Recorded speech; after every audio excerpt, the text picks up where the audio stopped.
it's me again, Russell, and for today's video, I will be giving a comment about the new lippy product of Everbelena, and that is the Everbelena Matte Liquid Lipstick.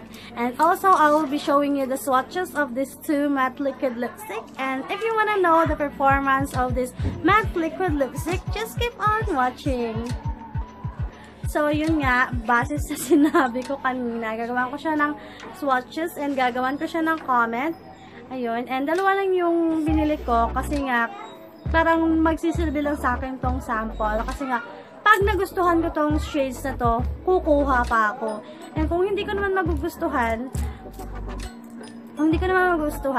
hindi ako bibili na, hindi na ako bibili, diba? Kasi sayang sa pera.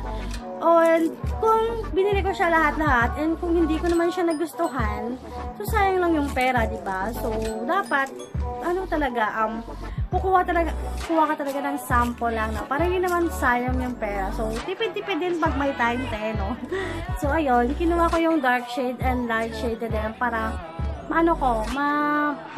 malaman yung texture ng light shades and then yung dark shades. So, yun lang. And, ayun.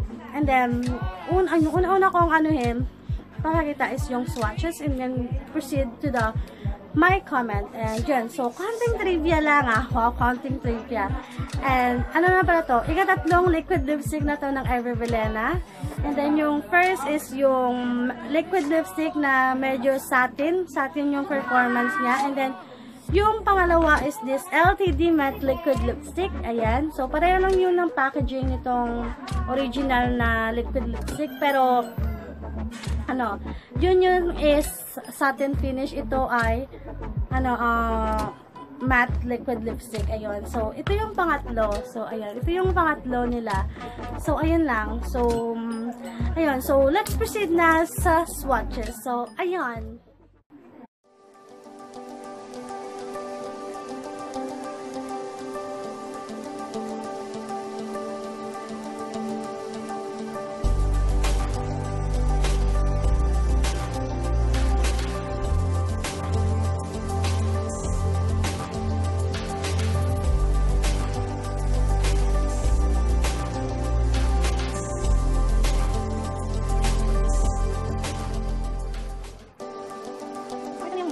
Ito na yung mobile shade.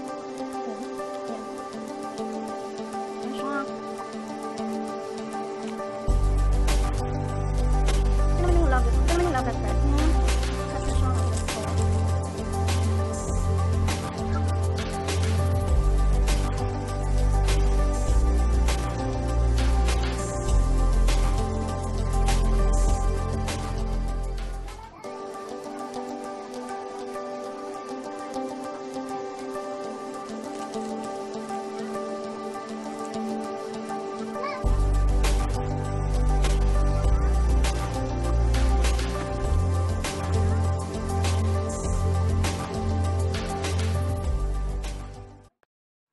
Nakita nyo na nga yung mga swatches ng matte liquid lipstick of Everbelena na meron ako.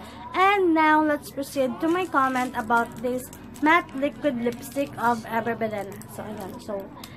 So, nabili ko pala siya sa halagang 185 pesos sa may Watsons. And, okay naman siya sa price niya. Hindi naman masama. And then, yun nga. So, dito naman tayo sa uunahin natin yung good side sa kanya or mga nagustuhan ko sa kanya. Unang-una kong nagustuhan talaga is yung scent niya na amoy vanilla talaga. Ayun oh my gosh. So, kasi bet na bet ko yung yung vanilla na scent, lalo na sa perfume. So, ayun, yung bet na bet ko talaga sa kanya. Plus point yung scent niya sa akin. And then, so, yung packaging niya, parang kapareho ng ito lang siguro yung kinaiba niya and then yung font lang. Kasi nga, tignan nyo naman, meron siyang shades dito, meron din dito. Yan, and transparent pa yung yung packaging. And yun nga, transparent yung packaging, which is good kasi nga, makikita mo yung laman and yung shades ng product. And meron kasi yung iba talaga na hindi talaga kita yung mga yung product, and yung iba yung sa loob ibang shade yung sa loob na makikita mo, iba yung sa labas na makikita mong shade. So, minsan nakaka-disappoint, diba? Kasi nga, yung nagustuhan mo yung sa labas, pero yung in-apply mo or yung nakita mong shades sa loob is ibang-iba sa shades na nagustuhan mo sa labas. So, yun yung plus point dito kasi nga, ano siya, transparent at makikita mo talaga yung shades ng product. So, ayun yung plus point sa kanya, no? And then, yung shades niya, makikita mo talaga dito and dito. So, bulag ka na lang siguro kung hindi mo makikita yung shades niya, no? So, ayun. And then, dito naman tayo. Yun lang naman yung nagustuhan ko about sa product na to, no? And then, dun naman tayo sa hindi ko nagustuhan about sa product na to. Marami-rami itong hindi ko talaga nagustuhan sa kanya. Hindi ko nagustuhan sa kanya is yung application niya. Kasi nga, hindi buo yung application niya. Hindi buo kasi meron talagang mga matte liquid lipstick na pag sinipe ko lang ng isa, buong buo na siya talaga.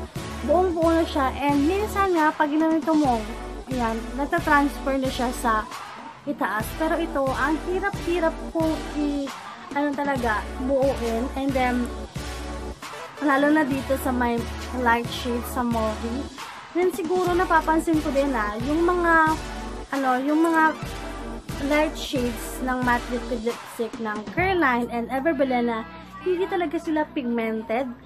And then, yung mga pigmented nila is yung dark shades lang. And then, yun nga.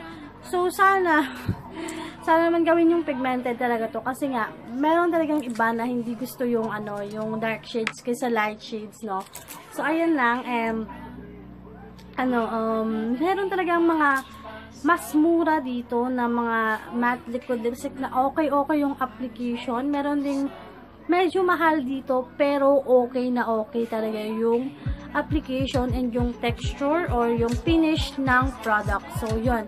So, ito matte finish siya. Matte finish siya talaga. So, kapareho siya ng Careline matte liquid lipstick. And so, yung niya pala, yung texture niya is hindi siya creamy. Medyo basa siya. Katulad nga ng Careline matte liquid lipstick na medyo basa rin. So, ayun nga, no. And then, yung mga hindi ko nagustuhan is madali siyang matuyo pala. Madali siyang matuyo. And, yun yung bad side kasi nga, pag madali siyang matuyo, hindi mo siya mabiblend sa iba. Hindi mo siya mabiblend sa gilid, no? So, hindi mo na siya mabiblend. Talagang mag-a-apply ka ulit. So, sayang naman yung yung i-apply mo. So, meron kasing iba na hindi talaga siya madaling matuyo at maano mo pa siya, masasmudge pa siya sa iba para makatipid ng product, diba? So, yun. And, yun lang naman yung hindi ko nagustuhan sa kanya. And, so, sa niya, so, yung recommendable lang siguro para sa akin is yung dark shades, hindi yung light shades. Kasi nga, hindi siya masyado talagang pigmented. And bitak-bitak talaga yung application niya. Promise. And, yun nga. And, ayun. And, ito lang yung mga recommend ko siguro. Yung mga, mga dark shades talaga nila. Yun yung mai-recommend ko. And, yun lang naman. And, hindi naman siya masama sa 185 pesos. Yun nga lang, meron talagang mas better pa na matte liquid lipstick. Meron pa bang ibang murang matte liquid lipstick kaysa dito na okay yung performance. And, meron medyo mahal pero mas okay yung performance sa matte liquid lipstick. So, kung tatanungin ako kung bibili pa ba ako ng ibang shades or hindi na siguro ako bibili kasi nga, hindi ko sila nagustuhan.